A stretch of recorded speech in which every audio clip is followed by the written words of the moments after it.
Bienvenidos a Ghost en Español. Todo sobre la banda Ghost en tu idioma. La banda Ghost en los últimos años ha creado un lore, así se le dice a la historia ficticia de la banda. Dentro de esta historia hemos conocido a los Papas Emeritus, Cardinal Copia, Sister Imperator, Papa Nihil, las gemelas del clero, Mr. Saltarian y ahora a Papa 5 Perpetua.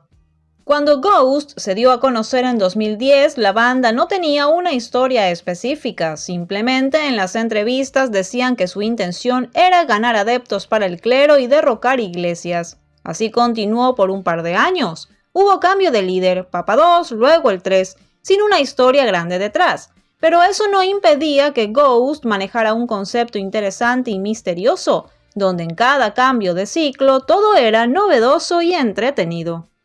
Con el tiempo las cosas cambiaron un poco. Durante la era Meliora conocimos a Sister Imperator y para el final a Papa Emeritus 0, después llamado Papa Nihil. Para la llegada de Cardinal Copia, Ghost tuvo un lore más elaborado. Los papas emeritus anteriores fueron enviados al más allá y nos tenían que contar el origen de Cardinal.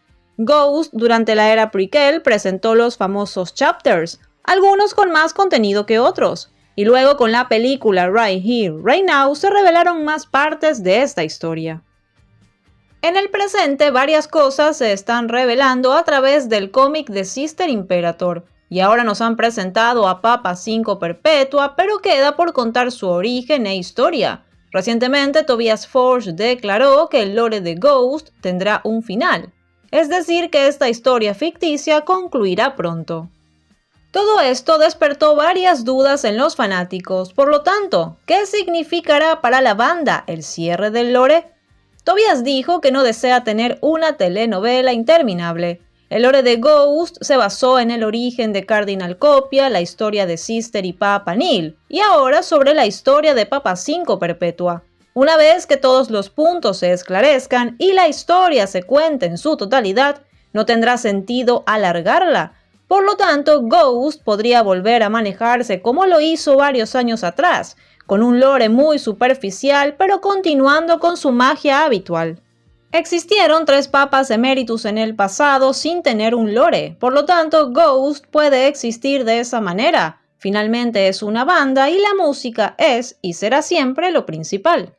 Confiamos en que Tobias Forge sabrá cómo mantener al público interesado en Ghost, sin una historia compleja para contar, pero manteniendo su llamativa imagen, los detalles y todo eso que amamos de la banda. El lore fue divertido y aún lo es. Todavía hay cosas para contar, pero cuando eventualmente llegue a su fin, Ghost tendrá la música y el ingenio de Tobias Forge, y eso no es poco.